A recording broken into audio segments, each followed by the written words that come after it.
So it has been 6 months since we started this whole COVID experience that we've all been in together.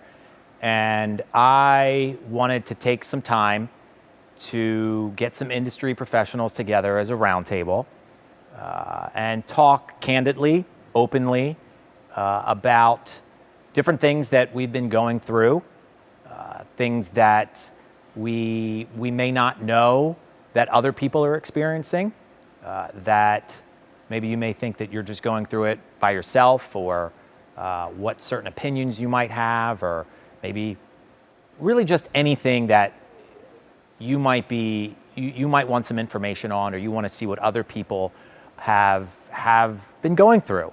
And I wanted to bring a group of people that I admire, that I think have all kind of shared in the same things that I may have and you may have, to just have a little roundtable for an hour and ask some questions and see their answers and get some feedback.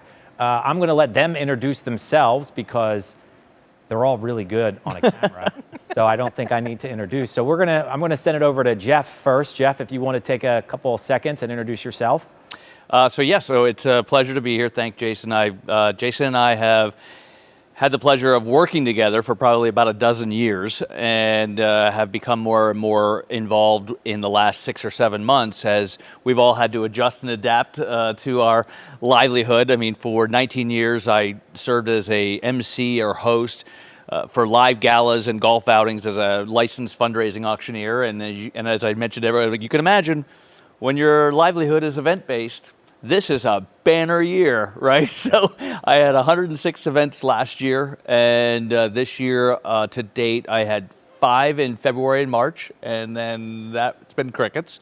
But we're all in this together, so we figure we try to see what the good, the bad, and the ugly, and what we've all kind of come across. And hopefully some of you will not feel as crazy as sometimes we do as well. How many events total have you lost? From March 13th to June 22nd, I lost 43 events. And then this fall, I had 38 on the calendar, and I think we have 11 that will end up going virtual. Okay. And that's a whole nother bag of issues. But you have 11 jobs left. I have 11 jobs. Right. I'm good news. So excited. Good news. All right. Yes. Thank you for being here. I appreciate it. Mr. Tim. Hi, my name is Tim Sudol. Jason, thanks for having us today. It's great to see everybody, and Gretchen. And my company is Video One Productions, Allure Films. We've had the privilege of being in the business now for 20 plus years. We've done about 3,000 weddings. And on the other side, my other side of the fence, I'm the president of NACE, the National Association of Catering and Events of Philadelphia, South Jersey, and Delaware. And it's been an interesting year. It really has, for everybody. And I wanted you here because you have a lot of experience, and you know a lot of people, and I think I know that you have your finger on the pulse of what other people are thinking. I think people look up to you for your thoughts on things. So thank you for being here. Sure, glad Appreciate to be here. it. Thank you. And last but certainly not least. My name is Gretchen McHale, and I am the Director of Special Events for the Met with Live Nation. So it's been an interesting year for me. I've been with Live Nation for 5 years, but just started at the Met in January. So just getting used to a new venue and getting really excited about that. And then COVID hit, and so here we are. So learning how to live in the virtual world and all that kind of good stuff. So where were you before the Met? I was at the Fillmore. Started with Live Nation 5 years ago at the Fillmore, and prior to that, I was at World Cafe Live. So you moved from the Fillmore to a brand new building, sell the brand new venue, in charge of selling the brand new venue. Yes. Less than 2 months, or 2 months. Yeah. So could you say that you have a decent amount of experience in what the actual in it, like what you're feeling right now as far as like, wow, this is a lot to learn, a lot to change, a lot to pivot, for sure. So I'm going to ask you the first question. Sure. What have you been doing personally to stay focused, to stay positive, to stay, 6 months ago, we were all feeling some way. what could you look back on and say kind of helped you? Personally, I make jewelry, I read a lot, I love music, I listen to music, I love wine, all that kind of stuff. Being able to use Zoom to connect with people actually really helped a lot, Zoom happy hours and that kind of stuff. So that kind of helped me keep my sanity. Okay. Tim, same question. I think, wow, so many new things, uncharted ground that we've all faced over the last few months. I mean, for me, connecting with a lot of my family as well as my peers that I work with, not just in the professional environment or at a networking meeting, but actually working and seeing them working from home and seeing their family and their dog, and seeing the other side of so many of these people that I've known for years but had no idea they had a grandchild or had no idea that their special hobby was something that was also mine. I've been a volunteer firefighter my whole life. Oh, that's cool. I didn't know that. And it's Forget great. that. Yeah. Until I see you out on a truck putting a So fire out. we've been to several thousand fire calls over the year. But during the day when I leave, and I still active at the firehouse probably more than ever because I actually have time. So I'm making a lot more fire calls from home than I would be when I was at the office. So they're glad that I'm around more. But yeah, I think the whole virtual experience, although it's sometimes tiring, it has been really great because we've got to see a window into our friends and our family that a lot of times we've never seen. Yeah. I've had a lot of people been saying that they have their Friday night 7 o'clock family phone call that they never would do that in person because they were too busy working or they're too busy doing things.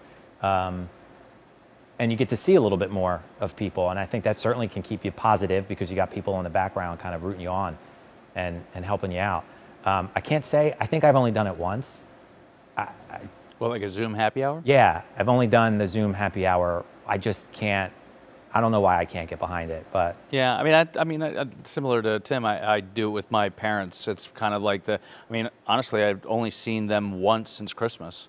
And they live in Cape May, but you don't get a chance to actually go there, and you're now having to be a lot more cognizant of what's safe and what's not, and so we've been doing the Sunday pretty much 6 o'clock happy hour, just kind of touch base. Sunday stream day. Yeah. So that's been nice, and it's nice to maintain. Because to your point, I don't think that I probably texted more than I did actually talking in person or recording. But I'm not gonna lie. You saved my tuchus a number of times because you would be the one that would actually, you knew how depressed I was when all of this went. I mean, because I get my energy of being in front of an audience and being a part of that fundraising solution, and at the end of that event we've raised X, and we've made a difference, and all of a sudden it was just gone, and there was no pivoting. We don't have time to even pivot, so we don't even know what the hell we're doing and dealing with. And you would be always the one to be like, how are you? I actually think you were a little worried about me, and I was too, because I'll tell you right now, my recycling bin sounds like a slot machine when it's being dumped into the, ting, ting, ting, ting, ting, ting, ting, ting. Shocked I don't have a brochure on my door. I think wine has been a wine has been a constant. Been a constant. And getting creative with how to find wine and get wine during this time has been, really an interesting experience. I found a company in Lansdale that did, it was a distillery that did pre-made cocktails and the like, and you could order online, then go pick up, and they had a whole safety protocol delivery, and I did it and was thrilled about it because it gave me 25 minutes in the car. I missed driving. Yeah. And I'd be like, I get some alone time in my car, put on my music, whatever. And then I had a lovely cocktail afterwards. I have to share my cocktail story since we're on cocktails. I mean, now this is taking a whole turn down cocktail. Oh yeah. I want a cocktail now. So here I am virtually working and Zooming, et cetera, and there's a knock at my door. And wow, so exciting to get somebody interacting with you at the front door. It's like the little things that you start to appreciate. So I go down to the door, And sure enough, there's like 3 people at my front door. So here the mailman and the FedEx guy and this delivery person all happened to be converging at the same time. And the delivery guy was delivering me a case of Delco Lager from 2SP down in Aston. So, which I had no idea. And here it was from a friend that I'd helped with a project or something. They were trying to do something nice. So this created this whole thing. My neighbors started coming out, and here we are with this case of beer, which I ended up, of course, having to share. But it With was the drivers too? no, not with the drivers, but my neighbors all saw it, and I told the story. And next thing you know, we're on the back of the deck at 3 in the afternoon trying out Delco Lager. So Was it good? it's great. Yeah, there is no actual happy hour Yeah, it's just anymore. whenever. Right? It's like 3 o'clock is fine. It's just, it doesn't matter. I've been good. I've tried to keep it 2 nights a week. I was maybe the odd one. I came here every day. Yeah, nobody likes The to only way show I could off. stay positive or stay focused was to come here every day. Like I had to just come and sit at my desk. Like even if I wasn't doing it, like I just had to sit here. Just at least if I was here, something would present itself, maybe, you know. And there was nobody here for maybe 2 or 3 weeks, maybe even a month, and I just came in and sat here and. Well, listen, What are I you gonna mean, do, you know, right? in all seriousness, when the proverbial crap hit the fan in the middle of March, you didn't envision having a studio like this. Not at all. I mean, well, and I've been personally here with you since the first broadcast was done in May, Yeah. when we were first allowed to have people in this room, and it's changed 4 times since then. Yeah, and for those who it's don't fascinating. know, this is my warehouse. Right. This is Synergetic's warehouse that we turned into a TV studio, and 3 cameras, video wall, lighting, the whole shebang. And we're putting on little events like this where, well, we're putting on a lot of large events where people are using this as their stage platform to host their virtual event from. I just thought it would be cool to get a bunch of y'all together. No, I think But you know, trying to stay on time, and that was one question. So, what did you know, Tim, 6 months ago? What have you found out now that 6 months ago you didn't know about yourself? Like, Well, you know, that's a great question. I think, you know, what you learned was there was so many things that I could have done virtually that I didn't. I always Yeah. assumed, like you, I had to go to the office every day, and I Yep. kind of felt that. And wow, that first couple weeks I felt like I was a prisoner. And after by about the 3rd week, I realized that wow, this actually has some benefits. Working from home and quality of life, and so I think, you know, I learned that you know, anything's possible. And as we all transitioned through this, I think, you know, I learned that there's so much more quality of life that was out there that I don't think I embraced. do you think you get more work done at home now, or is it a different level of work, like versus going to the office, staying at home? Like what's that?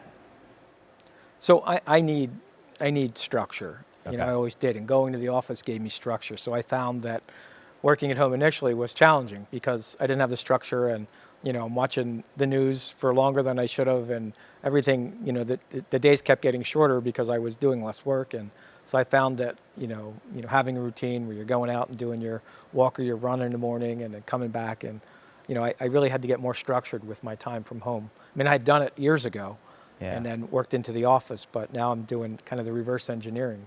But you know, having schedule and you know, kind of structuring the day for me and having self-discipline has been really, I think, I didn't have it in the beginning, and now I've realized it's so important. So, Discipline. Yep. That's a good word. I That you're a 100,000 times better jewelry maker than you thought you were. Yeah, I mean, the amount of jewelry I have pumped out in this quarantine is excessive. But What do you mean by that? I 'Cause mean, people may not know you do jewelry. so I make jewelry on the side, and I, for a while, decided I wanted to make a pair of earrings for every day in quarantine, which I did, and then I decided I was bored with earrings and I wanted to make necklaces and stuff like that. So I just, you know, all of my time outside of work just sort of I filled with that because I had that time and I Yeah. wanted to do that. But you know, to Tim's point about the working thing, at first it was really challenging.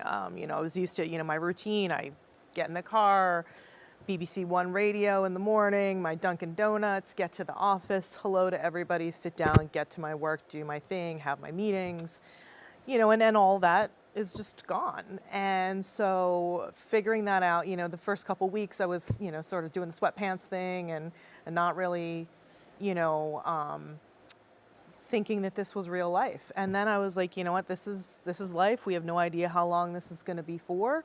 And so I started, I love to get dressed up. And so I would dress up and put on jewelry and put on makeup and sit down and that was, kind of at the point when people were really doing a lot more Zoom calls and that kind of stuff. That was all starting.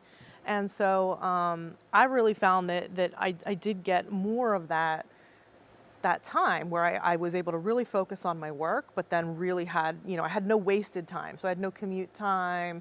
Right. I had no time where, I had to walk anywhere or do anything. I just sat down, could do my work, be super productive. And then, at the end of the day, transition. I really tried to shut down the computer, and then spend time reading, making jewelry, that kind of stuff. And having those times, like keeping with like work hours, has been really helpful. Because that's been a struggle for a lot of people. They say they end up working until 11 o'clock, 12 o'clock at night. Right. I know on our team, there's a couple employees that love working at night. They'll send emails at 11 o'clock at night. I wasn't used to that. So as a business owner, and it's hard trying to wow, they answer emails at night. They're not morning people, or so it's how that could be. Some people maybe do like it. Other people don't like it. Yeah. I don't know how I would. I don't think I would ever do good working at home. I think I would just I'd have to find the job that said, you have to come to the office. I'd be like, great, I'd be amazing at it. Even if I got my car and just drove somewhere and sat there and said, this is my office. Anyway. Yeah, I didn't. I mean, I had an office, but I never, as I was always that independent contractor that worked alongside the organization, and I was always available when they needed it, or conference calls or whatever. So I always did them from home. I mean, the biggest change for me is that everyone's home. Right? So, wait, what did you say? Everyone is. Poor dogs and cats are probably that is the number one biggest difference is that, I would be able to, I was telling Gretchen earlier, I said, I could do conference calls and I pace. So if you call me and you want to talk business, I'm usually pacing through the house, right? Well, now I have my one son in the living room, streaming something. I have my other son upstairs. My wife's in the kitchen watching some kind of Netflix murder whodunit thing. So if, in fact, I do go missing, look for her first. She clearly thinks she can hide the body without anyone noting. A little nervous. But that said, that was my big. Now everyone's home, and I find myself now confined into my bedroom, and that's just I hate it. I'm not gonna lie, I hate all of it. I haven't really found a whole lot of positives to it. I have to pick up on the everybody's home thing. So I'm predominantly in the wedding business, and you would get that. In the old days, you used to get a phone call. A lot of people can relate to that, and now everything's an email, and you get the email, and people don't know what to ask, so they ask how much, right? And you don't get to tell your story. Everybody has a story about what they do in their service and what makes them unique and different. So you would try to, your best to get to have a conversation. And that was really challenging because if they were at work, they weren't going to answer the phone. As soon as they got home, they were probably having dinner. So you were strategically had maybe 2 little micro windows into actually succeeding with a phone call. And now everybody's home. So I've had such a greater success connecting with my potential clients and actually having a one-on-one conversation, unlike anything I've seen in the last 5 years. That is interesting. Yeah. So very much a positive. Yeah, and I feel the same way. I replaced almost all of my client phone calls with client Zoom calls. And it has helped me to be able to connect better because, it's just bringing up that personal thing. Oh, what's that painting on the wall behind you? Or, oh, is that your dog or your cat or your kid or whatever? And sort of to what you were saying earlier, it allows sort of the personalization of that business relationship where people can realize that everyone has families and pets, and, maybe they see, oh, wow, that's cool paint color, or something that you maybe have in common, and you can connect with your client on a different level than maybe you would have before, because you never got that window into, And at one point, you leave the door ajar so the dog does come in. Yeah. Exactly. Oh, and you. Yeah. Yeah. Yeah. I mean, Absolutely. my cat definitely has been invited to several meetings because it helps that conversation along, for sure. So I am happy with that. I very much now prefer that over just a straight phone call. Right. Is it going to stick?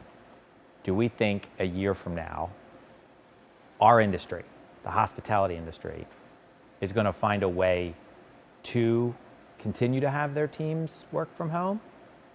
Or are they going to say, no, it's important that you need to be at an office, you need to be at our location, you need to be... Clearly, you're going to see a big transition. I mean, just people in the catering and hospitality industry that I've interacted with, I mean, no one, in some industries, no one would ever thought to have any other team work virtually. In a lot of cases, there's teams, I have a lot of friends that, would work 1 day a week, they could work from home. And now they're 5 days a week from home.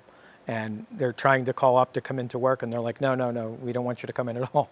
Because everybody's realizing the equity of, the work from home and the life-work balance and productivity is going up. So I think, when we find our vaccine, or when we come out of this, I think, in terms of the virtual experience, I would venture to say that, it's very hard to take away something that you've given. So I think you're going to see people who need to be hands-on, and in, your frontline people are still going to, the people that are now at the grocery store, et cetera, are still going to be there. But for us in the service business, when we need to interact with clients, and I see that totally changing. I think, I would say, 30% of the people are going to be able to kind of maintain a virtual. Okay. It's just my. I mean, I question how strongly it will come back. I think, to your point, Tim, I think live events, galas or otherwise, it's going to be dependent upon when do people feel they can be in a room full of 200 or 300 or 500 other people. And until that occurs, I don't know that we have a live event season until there's a vaccine and everyone feels that comfortable. But eventually, when it does come back, yeah. do you think the remote is going to stick? I think I could see some hybrid of sort. I think that we're learning a lot more about what we can do through the virtual tools, and that toolbox is showing to be effective. And I think that if I were to host an event for, say, the Ronald McDonald House, I have 1,000 people in that room. But if I can also incorporate a virtual solution on top of that, I might be able to reach 10,000 people. And I think you'll see that as being something that will be dovetailed in. Would you have any opinions on that? Working from home? Yeah, I mean, I think that I think we're going to see a hybrid of work from home as well. That there are certain people that feel the need to go back, and there are certain people that don't. I think a lot of companies that were very anti-work from home that now have been forced into this will see, oh, wow, okay, my people are doing their jobs and they're being productive and that kind of thing. So I think it'll be probably more of a choice, or more of a couple days in the office, couple days at home, that kind of thing. It's probably better for the environment. There's less commuting. Having a zero commute time. I mean, I don't work that far from home, but that means I get, an extra hour back in my day. I don't think. You don't what? Don't think it goes back to normal? I don't think it's going to stick. Oh, you don't think it'll stick? You're going to see a big push to bring everybody back in, especially in the hospitality industry, because I buy the venue, I buy you, I see you. I need to be, when I want to go down and when I want to work for you, I need to come down and be around you. I want to see my boss. I want to see my managers. How do I get onboarded? How do you onboard a virtual employee? Or say, oh, come on down, we'll interview you, we'll hire you, but there's nobody here. They all work from home. When it's so local and it's so like, I know Gretchen, I know Tim, I know these different people that are in the industry. When I go into their office, they're there and there's camaraderie and they share ideas. I'm not behind the whole Zoom meeting to share ideas. Like Well, you've already admitted you hate working from well, remotely no, anyway. but So it's as a manager, it's very difficult to try and manage a team of creatives sure. online, because we need a whiteboard. We need to, like, you know how many ideas we come up with just sitting and walking down the hallway and being like, how would you do this and how would you do this? So I think 1 day a week, which is what our company does. We let you work. I'm the one who says they can work from home for a week. Because you realize you need, in this industry, you need at least a day. You don't have a weekend. There's no weekend. Right. So you got to give them, you have to have at least Right. 1 day to work remote. But I think we want to be around you. I think we're human beings. I think we want to be, especially in the hospitality industry. Well, we're all wired a little differently anyway. Oh yeah. You know what I for mean? I mean, sure. all of us in You? this industry, you don't You stay in are it. wired differently. Well, of course, and I admit that. But I mean, in all seriousness, anyone that's in this industry as a whole that sticks, Right. it feeds off of people and that energy and the like. And I think that's part of the challenge. But I think that it's going to ultimately be up to the client to determine what works for them, and then we're going to have to adapt and adjust. But do I think live events will come back? Absolutely. Absolutely. I They think have gotta- to. Of course. I mean, They have to. Is it- the Met is going to have to be filled again. For sure. I all of mean, that. we need that connection. We need that humanity. We need, I need to hug people that are not my husband so badly. Husbands? I can't Wow. imagine. No, I said Wow. husband. I have I'm one. almost positive it was husbands, you, but I'm just. What do you think? Do you think the virtual component? Do you think there's going to be people that are going to not forego a live event and just have a virtual component to it? So You're going to have that initially. It's when we come back out of this, it's going to be a slow, stepping process where you're going to have these totally virtual and then hybrid, and then there's nothing that's going to replace human connection. There's nothing that's going to do that. I think you're going to see in our industry, basically our industry is social. Then we have what Gretchen does, which is more of kind of like the non-wedding social and corporate social, we'll call it. Mm-hmm. And then you have your convention business and stuff in between. Yeah. But I think you're going to see certainly the social and the wedding side of things. That's going to rebound quickly. People are still. People still need to get married, and that's a very much not a virtual experience. People are looking to bring families together and celebrate life's moments. Where Gretchen comes in when it comes to live events and concerts, and when it comes to sporting events, they're that next level where everybody's going to slowly work into. There are events that are planned, a month, a couple months out, 4 months out. Then when you step up to conferences, these are things that are typically planned a year in advance, and they're planned with a lot of, the Consumer Electronics Show in Las Vegas it's in January, and they canceled it. They started planning that a year and a half ago. So, I think the things that take a long time to plan are going to be the ones that are going to be the most cautious, I think, in, coming back online. But I think also that those kinds of conventions, I've attended a couple of virtual conventions where they've got the virtual show floor and these kinds of things. And it's really cool. The technology is awesome, and it's cool if there's no other option. But there's nothing that compares to being on that show floor, interacting with the vendors, being able to see the product, being able to see the other attendees, network with the other attendees. That's how you get your and the clients. revenue model for those types of Yeah, events too. yeah. We have a virtual conference, and then you have sponsors that were usually spending thousands of dollars to participate. Now they're not going to spend thousands of dollars to participate in a chat window. Right. So I'm sure there's a level of engagement that they'll still do, but I think there's the whole revenue side of this thing is.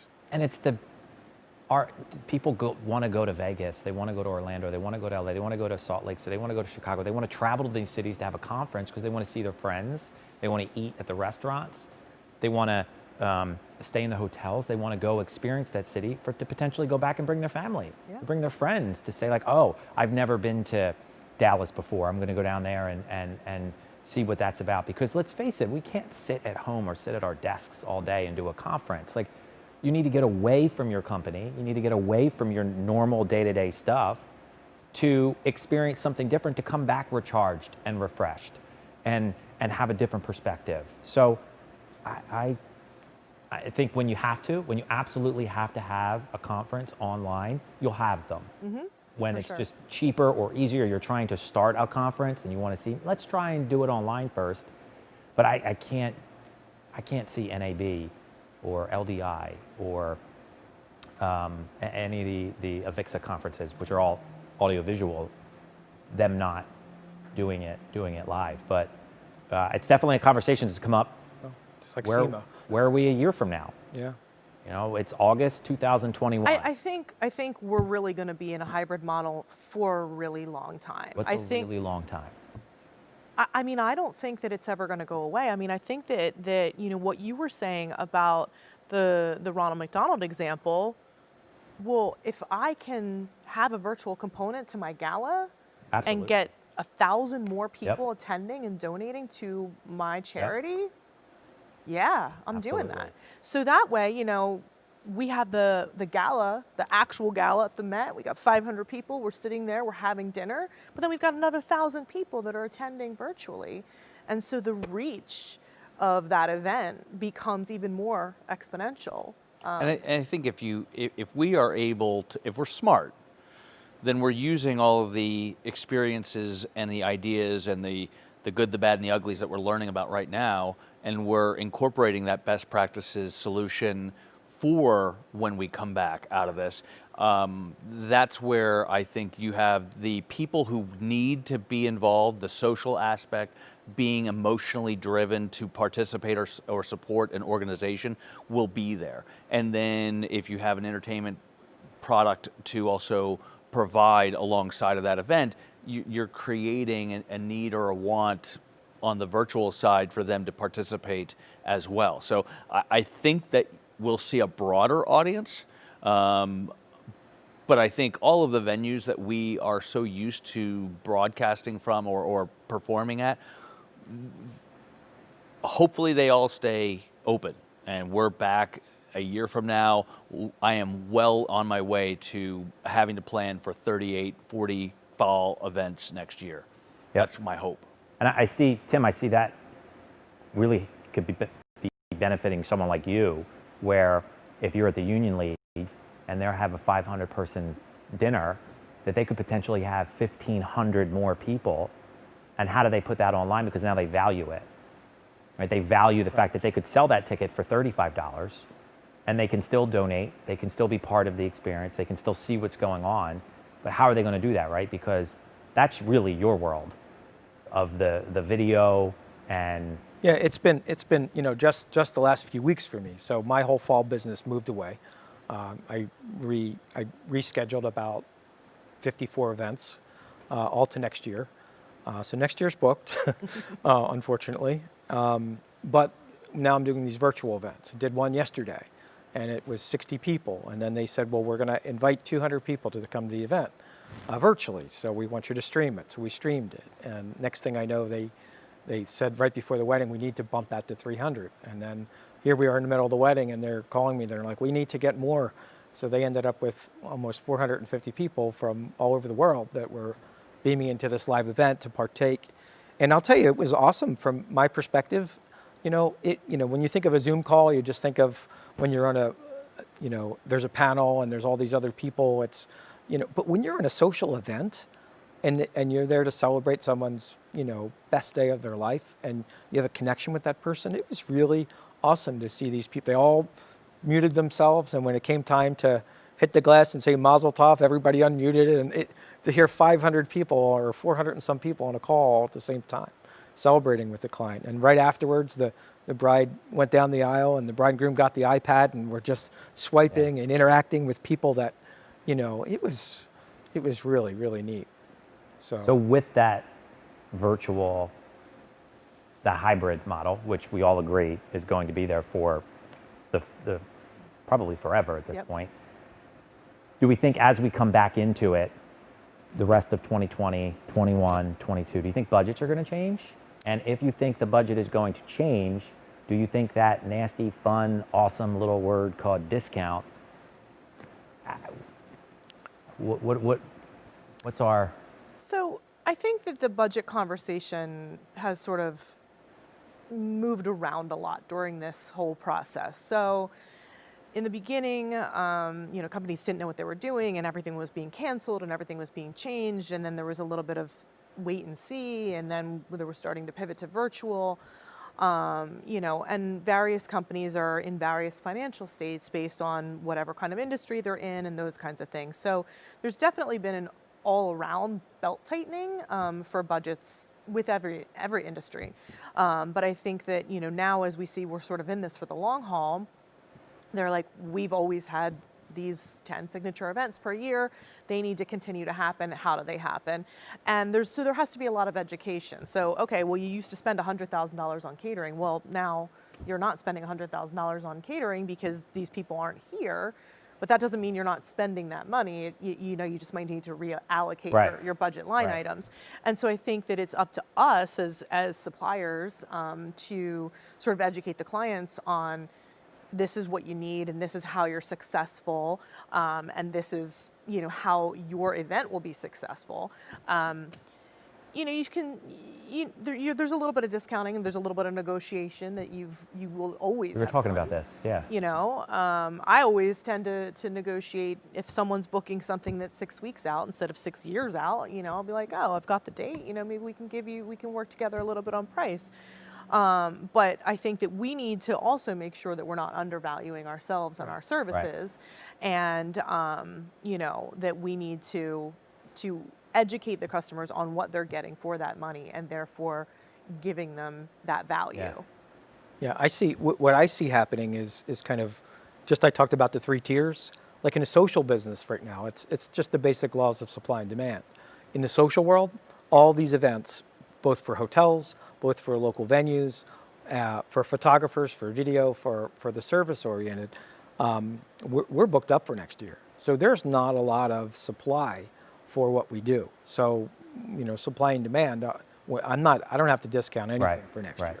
So that's really strong. Now, on the other end of the spectrum, when it comes to, bringing in some of these smaller conferences and so forth to the city, and there's a lot of, again, conferences are booked out a year in advance, and now, let's just say the green light starts to come on and we start, getting renewed confidence, consumer confidence first quarter next year, and there's nothing booked for June at some of these large properties. I think you're going to see some, some people being creative with budgets and just to fill the space and make things happen, even though we're ramping up, because it takes a lot longer to plan one of these larger conferences than it does a pop-up wedding or a pop-up musicians coming to your venue. So I think you're going to see, two different sides of this.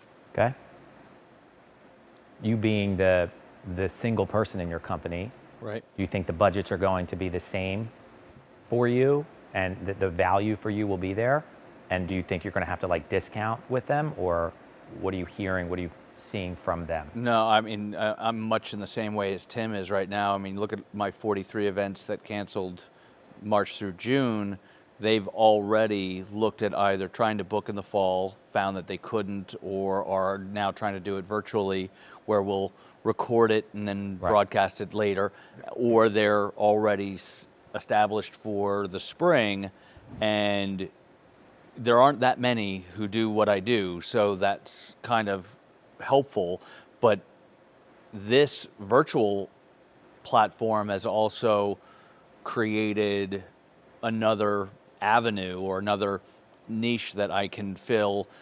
And so I'm getting more work to serve as host or MC, that kind of thing. So, and doing the broadcast stuff, it's like 3 times more work. You don't think it is, and then it's nice when you're having a live event and you're just running the run of show, but then you have this, and like I said, we did an event earlier today that we were here at 8:30 and didn't go live until 4 or 5 hours later. So it's a whole nother animal. But I've seen on our end, because we're we've pivoted into that full-blown virtual event. That the budgets are there. That's which just is out of just sheer necessity. But it's you would think the opposite. When this started, I think people were like, oh man, those budgets just, what typically happens in a recession or some kind of problem is that people then come back and they don't want to spend as much, or they want a discount, or they want some kind of consideration for what they're doing. And we noticed right from the jump, the only consideration we had to give them was they just didn't understand virtual events. So it was having to teach them about that, and then showing them where we feel comfortable saying, you've been an industry partner, you've been a partner for us or a customer for us for a long time. We're going to take this with you. We're going to kind of take it on the chin with you, because we know your donors, you may have had a $100,000 event, but that donors paid for that, right? And we don't have the donors anymore. So we have to try something. Are you willing to just try this with us?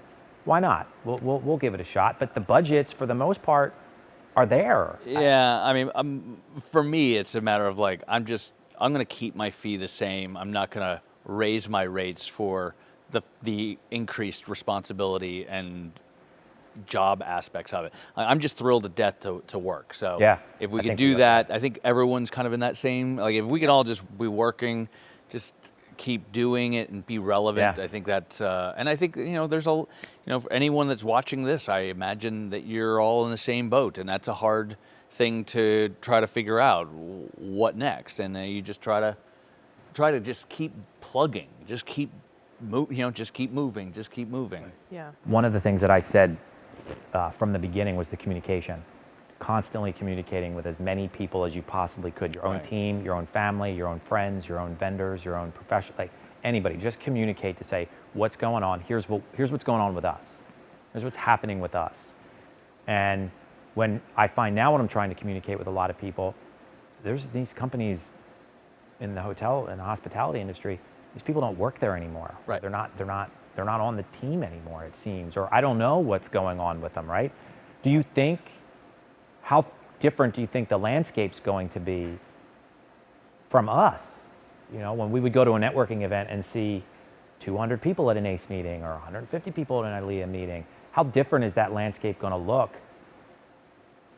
And will it get, Well, there's two sides of it. So as I said earlier, I'm the president of NACE, which is the Catering Association of the region, and several of our members have been impacted. First, they were, they had reduced schedules, and then they were laid off or furloughed, and now a lot of them have been discharged, maybe with the promise of bringing you back when things get better. But wow, it's changed.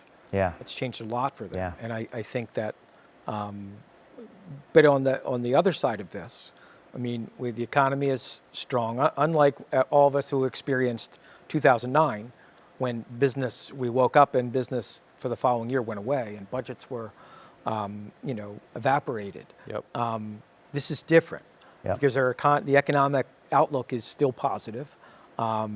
So I think coming back onto this thing, when we get a green light, I think and pivot, the overused word now, but we are going to pivot, and I think when that green light comes on, and we are going to see,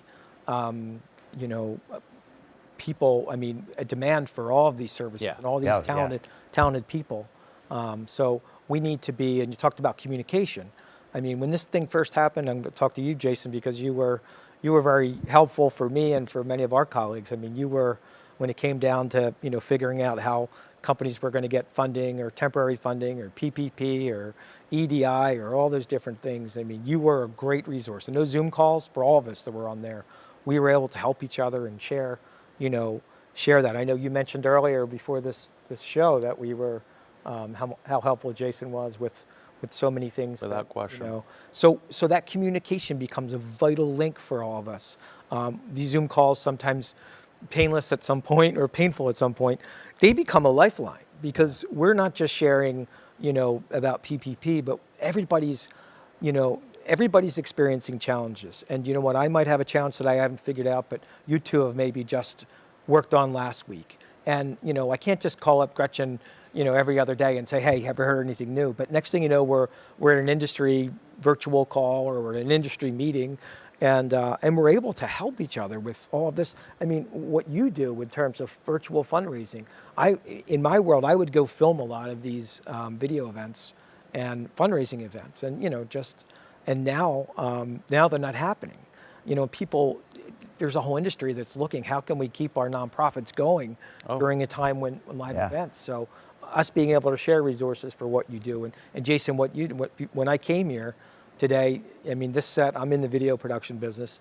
This set is gorgeous. I mean, I've been to a lot of high-end shows and events and productions all over the country, and what you've done here. Last time I was in this warehouse, there were just cases stacked to the ceiling here. So, and I challenged the tech crew here today. So if there's an opportunity to change that background before we go, because I know when you look at this background, go to the wide shots, everybody sees it. You can see that the background just looks like could be a blue background with a synergetic gobo, but really this is a high-tech screen. When I walked in here, I was blown away with the city of Philadelphia landscape. And are you asking them to change the logo now? Yeah, let's change it.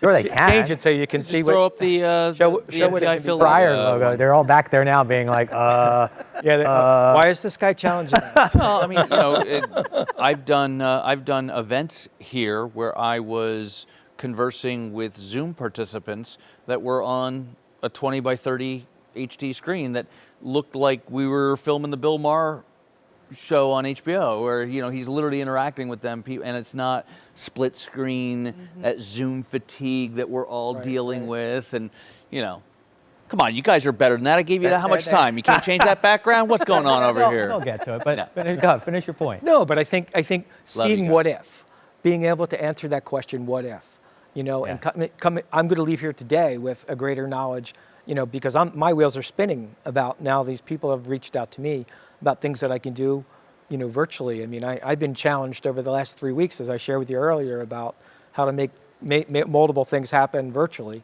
and this gives me. My concern with where we are right now is that as executives, business owners, we like information. We like to know information. We know what time doors are. We know what time load-in is. You were saying earlier. I know everything, because if I go over by 1 minute, it's going to cost me X amount of dollars. And where we are right now is nobody knows when it's going to end. So you're making decisions right now. You're making decisions for 2 weeks from now, 3 weeks from now, a month from now. No one's making a decision for next April. And whatever happens, whenever that vaccine comes around, these companies, these ballrooms have sit dormant. How long can a chef wait around for? Right. How long can your top photographers, your top video, your top maitre d's, you can't just turn it back on, because these people have said, I can't wait a year and a half. And how do you then reintroduce a whole new, my entire warehouse, we were down to one person.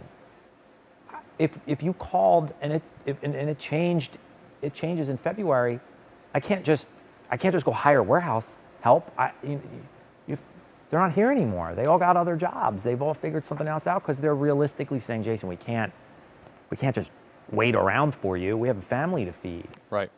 And we're all going to be in that position. So my fear is, when it does kick in, what does that look like? What does that landscape look like? Because the room may be available, but you just don't have your partners anymore. The people that are coming in from across the country. And well, I think that's going to end up being a lot of sort of all hands on deck. With the the employees that are still there, and those kinds of things.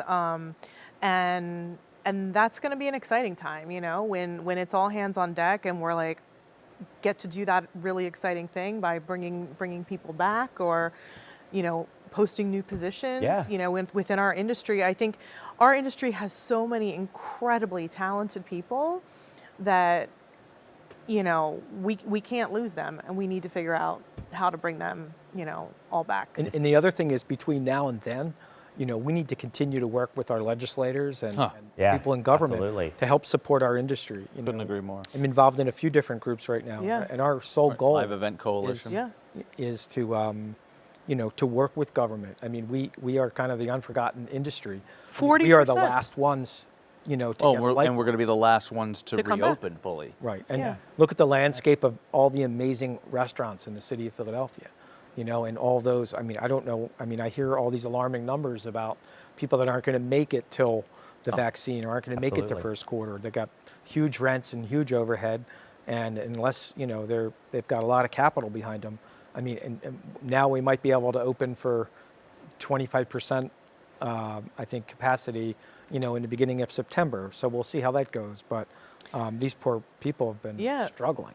But in Philly, a lot of the restaurants are so small. I was reading an article about one where that caps them at 8 people. Yeah. Oh, in all seriousness, I mean, I honestly don't even think it, unless Rouge had the outside tables, Yeah. you could literally probably do 10. 2 foursomes on either side Yeah. and no one at the bar. Yeah. You know what I mean? It's like, I heard that same thing, that Yeah, 25%. and Right. and that's that's challenging. And we spent so much time becoming an amazing restaurant city right. that it would be devastating to lose that. And so, when I read the statistic that 40% of unemployment is in the hospitality industry, that's devastating to me. I love this industry. I have worked in this industry forever. I mean, I met Jason when I was a catering manager at the Wyndham Franklin Plaza, and he was DJing a prom. And, we have both Not seen- his problem, by the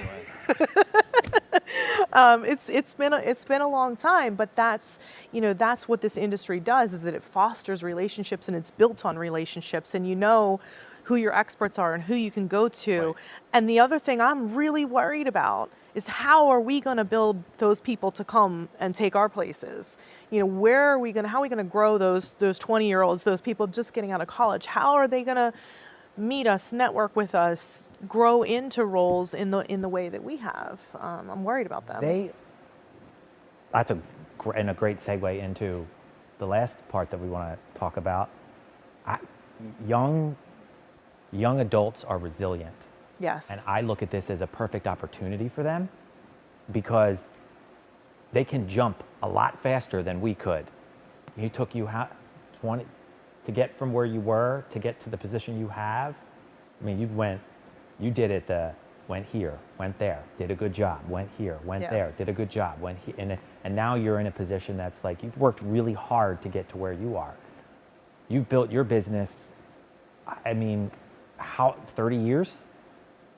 20 plus. Yeah, no need to age them. It's hard, and you've said you've been doing it for 20 plus. Like, if you were one of us, if you were interested in being in one of our shoes, you know how cheap, there's AV companies going out of business left and right. I mean, they're selling millions and dollars of equipment cheap. You can become something a lot quicker now than take a little bit of a shortcut there. If you have.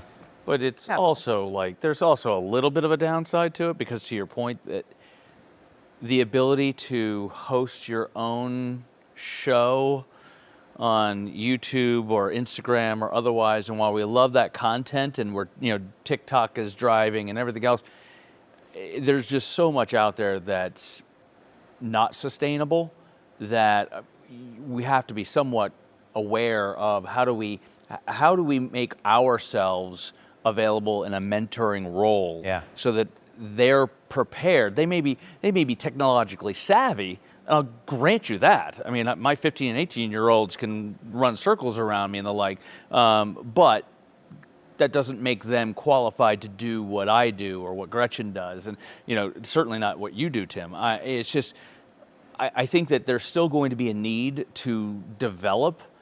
So I would say, if anyone is actually considering what do I do now, or I wanted to be a fundraising auctioneer, there is going to be the opportunity to do that. There aren't that many of who do what I do, and I had 2 people that I had hired last year as we were growing it, because ultimately I'm thinking, I don't want to be doing this for another 20 years. Now, I would love to be able to be a part of the planning process, but I also want to bring others into it and then develop it, and hopefully we're in that position. But I don't, I'm not 100% sure that they're still going to be available or around. Tim, you were talking earlier about one of the things that you really wanted to hit home with and really appreciated is this camaraderie.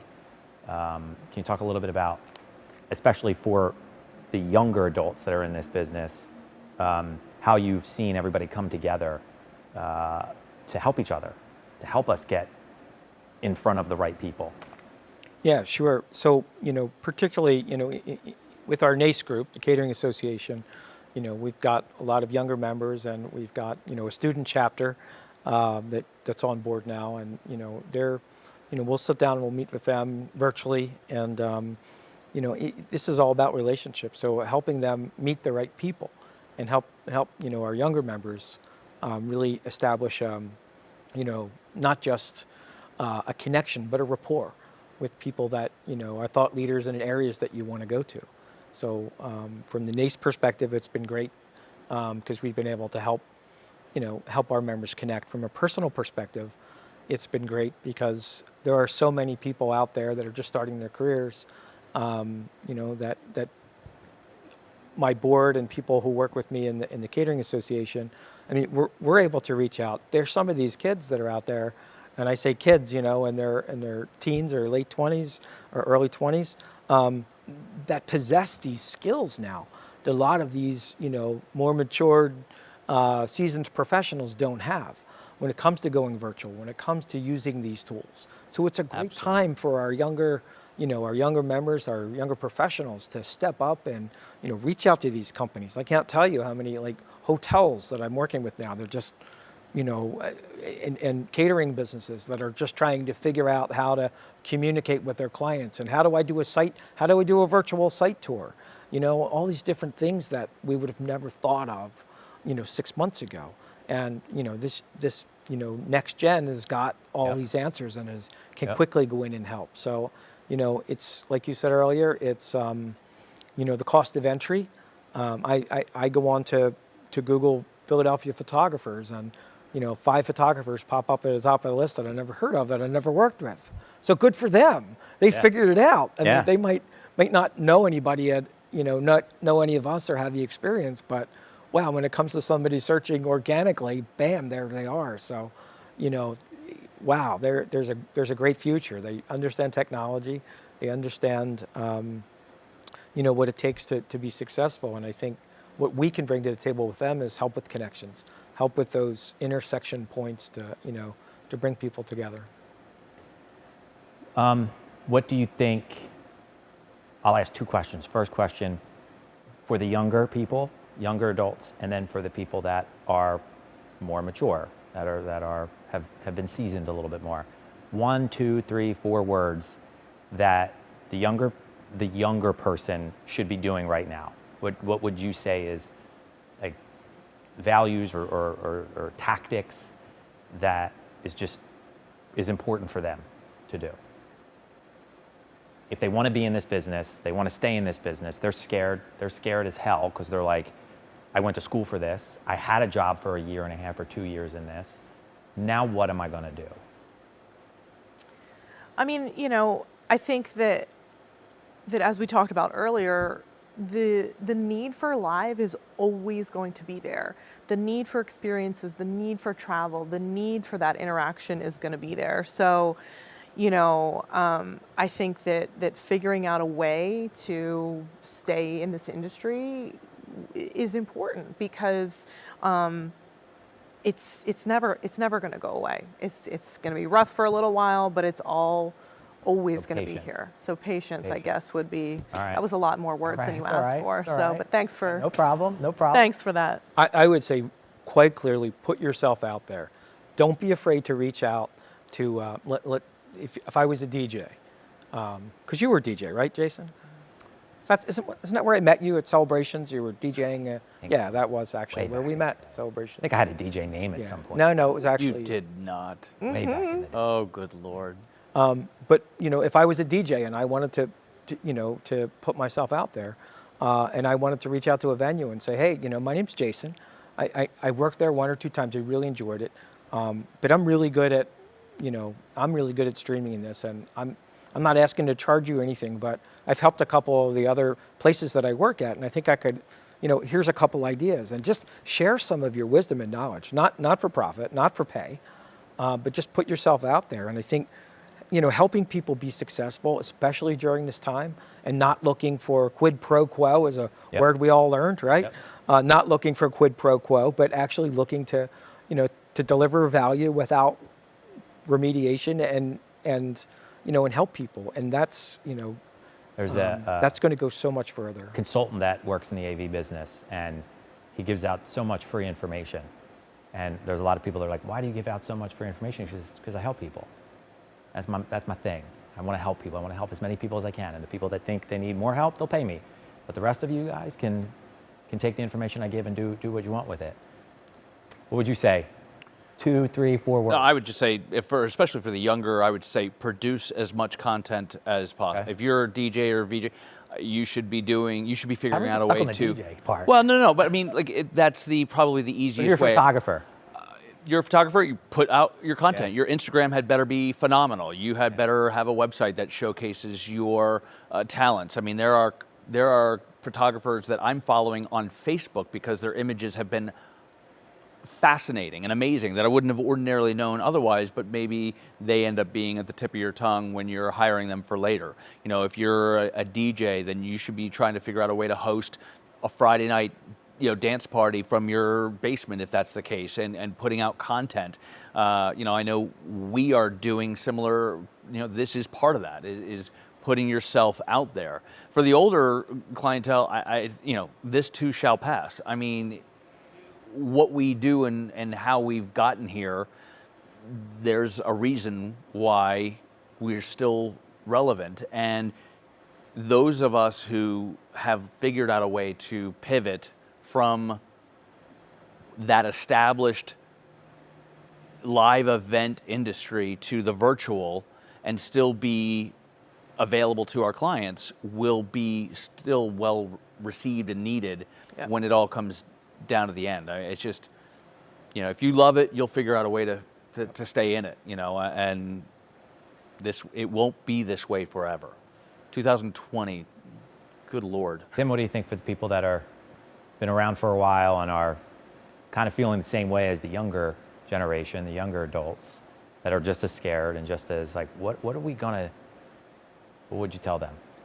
Well, I think, this is a mulligan year, right? Yeah. Who would have ever thought? Mulligan year, we're going to call it. Great, Tim. That's And great. I really think that, personally, I've learned to do so. I learned how to cook, and I Ask you that got my question earlier. What COVID. did you learn to do? I got my COVID thing, my COVID-15 COVID-19. going on here. But What's your favorite thing to cook? What has been your? well, I've mastered the filet mignon on the grill. With, Ooh. yeah, I have just Dinner at Tim's mastered house. that down. So, but Over at 7. savor what we've all learned from this experience. Take it, build upon it. When the light starts to go green, we are all going to be so much better off from not only what we've learned, but the experiences that we've had with our friends, my relationships with everybody in my family, friends and family that you'd see on Facebook, but now we're on a Zoom call sharing home movies.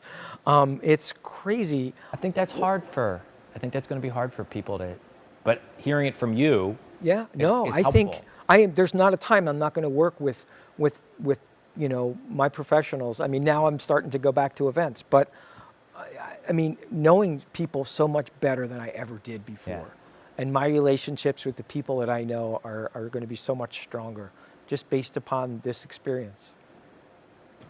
Gretchen, the older, What can we give the younger folks? what could you tell somebody who's been seasoned and is just scared right now? I mean, we're all scared, right?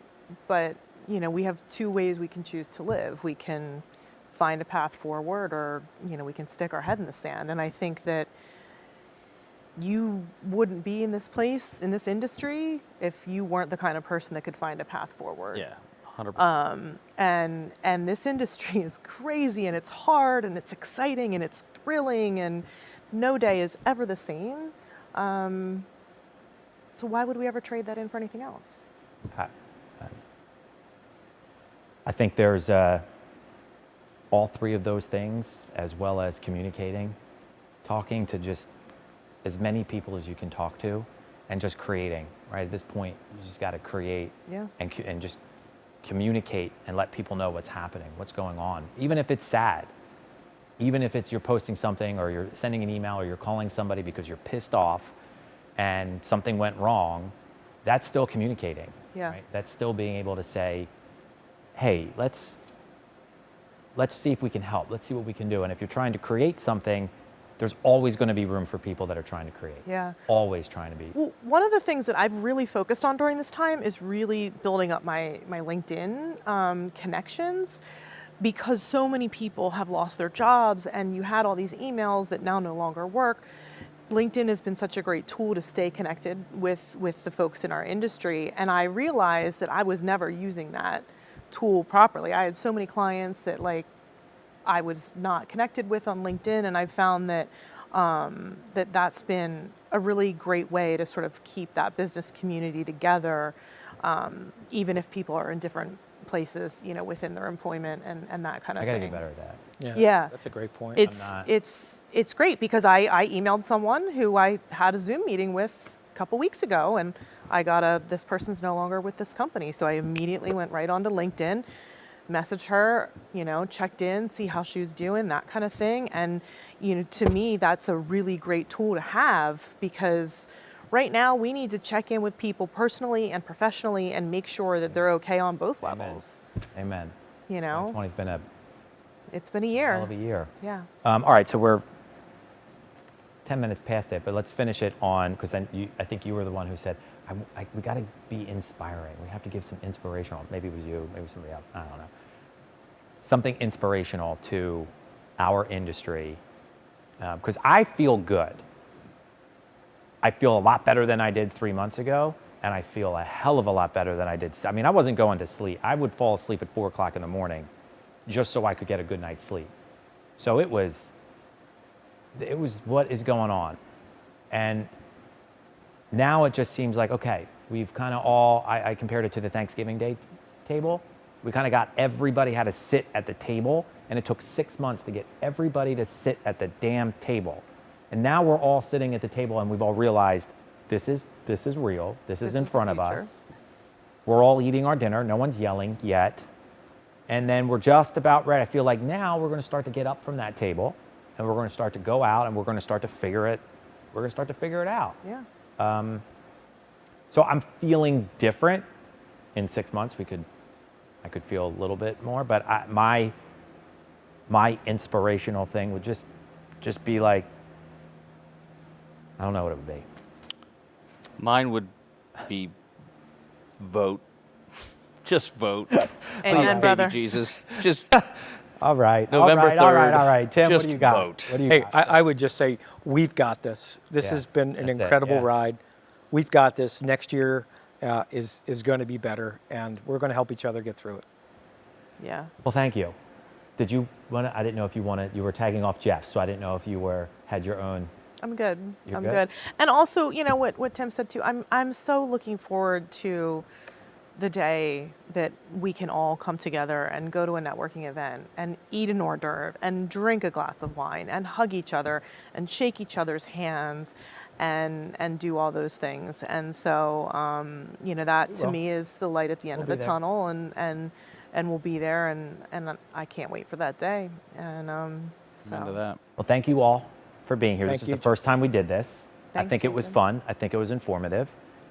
If anybody is interested in using this space, I would love to chat with you about how we can talk to you more about it and use it as a platform for your event, for your business, for your band, for whatever you're trying to do. I'd love to do this. We're going to try and get more industry professionals to come up here and have a little bit of a roundtable and just talk about the industry. I think it's healthy for all of us to chat a little bit.